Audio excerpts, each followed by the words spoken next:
Hey, how's it going, guys? Welcome to a $500 gaming PC build. Now let's get straight into this with the CPU. I went with the AMD FX 6300. It's a 6-core AMD processor running at 3.5 GHz, 4.1 GHz turbo, socket AM3 plus 95 watts, and it's a 6-core CPU like I said before. Now, normally I would go with the Phenom 2 X4 just to save a little bit of money, but Newegg has actually increased the price of that, and AMD is actually phasing that CPU out now, so eventually that CPU is going to be unavailable. So I just figured might as well just stop using it here. I know that's one of my favorite CPUs to use, but the FX 6300 has two more physical cores, and it's only $20 more, so why not?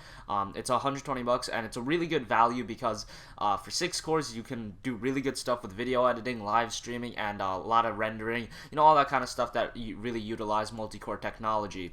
And as we proceed to the next generation, more and more games are going to require 4 and 6 cores, so having a 6-core CPU for only $120 is not a bad option to go, especially because of how high it's clocked.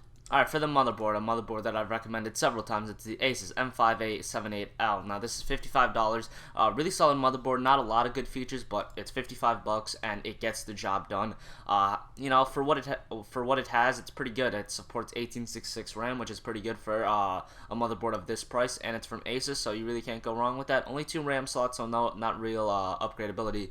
No option to Crossfire SLI, but for $55, this is a good fit in the build because it gets the job done and it gives us more money to spend on the meat of the build, which is the graphics card. For the RAM, I went with G-Skill Ripjaw's X Series, 8GB, 2 4GB sticks running at 1866 memory speed. This is $72. If you look around, you might be able to get it cheaper. 8GB of RAM, really can't say much more other than next generation consoles also have 8GB of RAM, so having 8GB of RAM won't be a bad option for next generation gaming.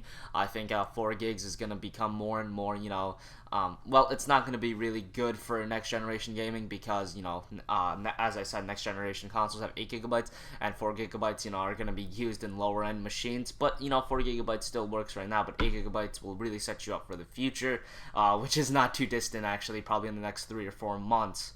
Alright, for the graphics card, I went with the Sapphire Radeon HD 7850. Now, AMD does not offer those free games that you would get typically with the Radeon graphics cards, but this is still a pretty damn good graphics card for $140 after $15 mail-in rebate. It's Sapphire, so it has really solid fans, so real options for overclocking, and just a really solid graphics card. If you're playing games at 1080p at like medium settings, you're going to be good to go. Even at high settings and ultra settings, this card doesn't perform too bad. Say Battlefield 3, high settings at 1080p, you're probably going to get 40 frames per second, which is pretty solid for a $140 graphics card.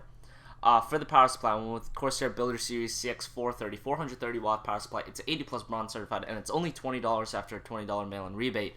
Now, this is a really solid power supply because it's going to power the whole machine, and it's 80 plus certified. 430 watts might scare off some people since everyone, for some reason, likes 500 watts, but they don't actually calculate how much wattage your PC actually takes. The AMD CPU only takes 95 watts, and then the graphics card is very low power consumption. That's the thing with new AMD graphics cards. They're really good on the power consumption side. So a 430 watts is going to be perfectly fine, especially because we're not going to go for an SLI or Crossfire configuration in this build. For the hard drive, I went with Western Digital WD Blue 1TB, or not 1TB, sorry, 500GB, and that's going to be $59, and, it's a Western Digital WD Blue 500GB. If you guys want a terabyte, I wouldn't go, go against it, because that's only $10, $15 more expensive, and as next generation games become more and more, big, because I could see a game like Watch Dogs being 30, 40GB, it's just going to be the way it is, especially because Xbox One and PS4 games are now going to come in Blu-ray discs, so these developers are going to have a lot more stuff to put in, or the option to put in. Maybe some developers won't, just skip out, but yeah, bigger hard drive would not be a bad option. No SSD in this build, but like I've said before, if you have a hard drive that you can salvage out of a previous build, you can either get like a 60GB SSD or skip this part entirely and save a couple bucks. Finally, for the case, I went with the NZXT Source 210. Really solid case for $40. Really can't say anything bad about it, and it's just really plain. But for $40, you really can't. There's really nothing bad about it. It has good ventilation. It looks okay. It's not like garbage like that Apex case. So thanks for watching this video, guys. Remember to subscribe, like this video, comment, and I will catch you guys later. Peace.